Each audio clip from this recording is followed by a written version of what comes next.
2019 წელს მეცნიერებმა აღმოაჩინეს, რომ მიკრობ მეტანოსფაერა სედულასთვის მაინც და მაინც გრანიტისა და ცარცის ჭამა გარდაუვალ აუცილებლობას არ წარმოადგენს. ის იშვიათი მინერალებით კვებისადმი უფროა მიდრეკილი.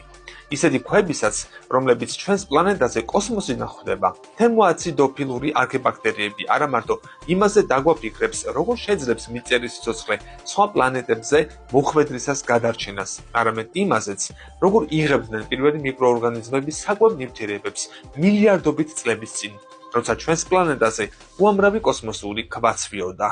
ჟურნალ Nature.com-ში გამოქვეყნებულ მოხსენებაში მეცნიერთა საერთაშორისო ჯგუფის მიერ ჩატარებულ კვლევაზეა საუბარი. მეცნიერებმა სადეს დაედგინათ ხომ არ განავითარა ზოგიერთმა მიკროორგანიზმმა სპეციალურად იშვიათი მინერალების ნაზდავით კვების უნარი. ამ მომენტისთვის ბიოლოგთათვის უკვე ცნობილია ისეთი ცოცხალი ორგანიზმები, რომლებიც დამჟანგავ აღდგენითი რეაქციებისთვის არაორგანულ შენაერთებს იყენებენ, მაგალითად ქვებს. ასეთ ორგანიზმებს ქემოლითოტროფებს უწოდებენ.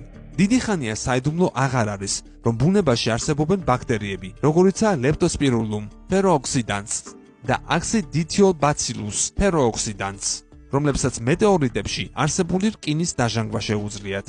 მიკრობის ტიპის დასადგენად, რომლისთვისაც მეტეორიტი მხოლოდ დესერტი არაა, მეცნიერთა გუნდმა გადაწყვიტა გამოეყენებინა თერმოაციდოფილები, რომლებიც ადვილად უმკლავდებიან გარემოს მაღალ ტემპერატურასა და დაბალ მჟავიანობას.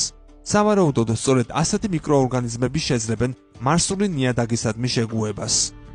იმისათვის, რომ დადგინდეს, შეუძლია თუ არა M სედულას კოსმოსური ქვების ჭამა, საჭირო იყო მისთვის შესაფერისი საკვების მოძებნა, მეტალების რაოდენობისა და სივრცის ოპტიმალური კომბინაციით, შემდგომი კვებისა და ზრდისთვის.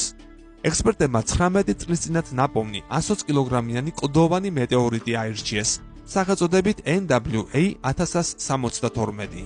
მეტეორიტის სტერილური ფირფიტები მიკროსკოპიისა და გამოთავისუფლებული ლითონის იონების ანალიზით გამოიკვლიეს, რომლებიც ქვასთან მიკრობების უშუალო ურთიერთქმედების დროს გამოიყოფა. შედარებისთვის მსგავსი მიკრობული კულტურები დაქვეცმაცებული ხალკოპირიტით გამოკვებეს.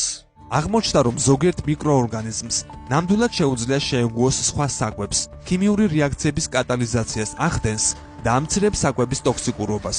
მიკროორგანიზმების ასეთი უჩვეულო უნარის აღმოჩენა გვეუბნება, რომ ზოგიერთი ცოცხალი არსება პლანეტათშორისი ვაკუუმის უმკაცრეს პირობებს უძლებს და პერიოდულად კლდოვან სხეულებთან ერთად სხვადასხვა პლანეტებზე ეშვება, რაც ახალგაზრდა დედამიწაზეც შეიძლებოდა მომხდარიყო. ახლა გავარკვიოთ ის, თუ როგორ იმოქმედა სიცოცხლის ფორმირებაზე ყინულქვეშა ოკეანის ქიმიური შემადგენლობის ცვლილება, რაც თავის მხრივ უძველესმა წყალქვეშა ვულკანებმა გამოიწვია. მეცნიერები ვარაუდობენ, რომ ეს პროცესი ახალი ორგანიზმების გაჩენის კატალიზატორი შეიძლებოდა ყოფილიყო.